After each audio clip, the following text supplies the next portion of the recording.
जय श्रीराम मंडळी, आज आपण बनवणार आहोत पत्तागोबीपासून गाड्यावर जशी मिळते अगदी तशीच सुपर टेस्टी, सुपर क्रिस्पी अशी ही ड्राय मंचुरियनची रेसिपी। खूप सोपी रेसिपी आहे, कमी साहित्यात तयार होते, फक्त 15 मिनिटात तयार होते, पण 1 मिनिटात संपून जाते। इतकं हे मंचुरियन टेस्टी होतं। सो इथे मी मंचुरियन बनवण्यासाठी 2 कप पत्तागोबी किसून घेतलेली आहे। आता या पत्तागोबीमध्ये मी थोडंसं मीठ टाकून घेते आणि मिक्स करून झाकण ठेवून आपण हे 5 मिनिट साईडला ठेवूया। किसल्यावर पत्तागोबीमध्ये भरपूर पाणी सुटतं, पण जेव्हा आपण मीठ आणि मसाले टाकू तेव्हा त्याला अजून पाणी सुटतं, त्यामुळे मी इथे आधीच थोडंसं मीठ टाकून घेतलेलं आहे। इथे 5 मिनिट झालेले आहेत। आता आपण यामधलं थोडंसं प्रेस करून पाणी काढून घेऊया। इथे बघू शकता या पत्तागोबीमध्ये किती पाणी निघालेलं आहे। एकदम कोरडं नाही करायचं, आपल्याला थोडंसं ओलसर ठेवायचं आहे ही पत्तागोबी। आता इथे मी सगळं पाणी काढून घेतलेलं आहे। आता यामध्ये आपल्याला 1 मोठा चमचा आलं लसूण पेस्ट टाकायची आहे। यानंतर यामध्ये मी 1.5 चमचा काश्मीरी लाल मिरची पावडर टाकलेली आहे आणि यामध्येच मी चिमूटभर खायचा लाल रंग टाकलेला आहे, कारण आपण गाड्यावर जसे मंचुरियन भेटते तसेच बनवतोय, त्यामध्ये सुद्धा रंग टाकला जातो। यासोबतच मी पाव चमचा काळी मिरी पावडर टाकले आणि अगदी थोडंसं मीठ टाकून घेतलेलं आहे, कारण याआधी पण आपण थोडंसं मीठ टाकलेलं होतं। यानंतर मी 1 चमचाभर सोया सॉस सुद्धा टाकलेला आहे, यामुळे आपल्या या मंचुरियनची चव भन्नाट लागते। यानंतर मी इथे 2 मोठे चमचे कॉर्नफ्लोअर टाकले आणि 2 मोठे चमचे मी मैदा टाकलेला आहे। कॉर्नफ्लोअरच्या ऐवजी तुम्ही राईस फ्लोअर टाकलात तरीही चालते, किंवा 1 चमचा कॉर्नफ्लोअर 1 चमचा राईस फ्लोअर टाकलात तरीही चालते। आता आपण हे मिक्स करून घेऊया।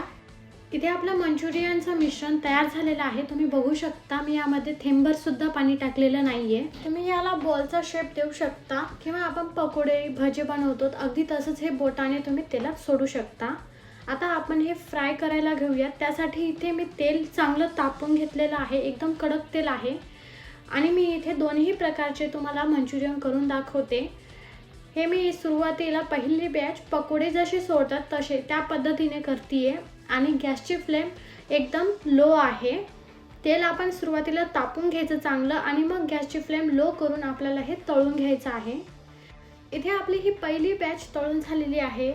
रंग काय भारी आलेला आहे, तुम्ही इथे बघू शकता। गाड्यावर जसे मिळतात तसेच अगदी तसेच तयार झालेले आहेत, आणि ह्याचा वास सुद्धा खूप छान येतोय। आता आपण ह्या गोल शेपमध्ये हे मंचुरियन तळून घेऊया। आपण जेव्हा हे शेप देऊन मंचुरियन तळून घेतो तेव्हा तेल आपलं जास्त तापलेलं नसू नये, कारण यामुळे मंचुरियनचा वरचा भाग तळला जातो आणि आतमध्ये मंचुरियन कच्चेच राहू शकतात। त्यामुळे बॉल शेपचे मंचुरियन तळत असताना तेल आपलं मीडियम तापलेलं असावं।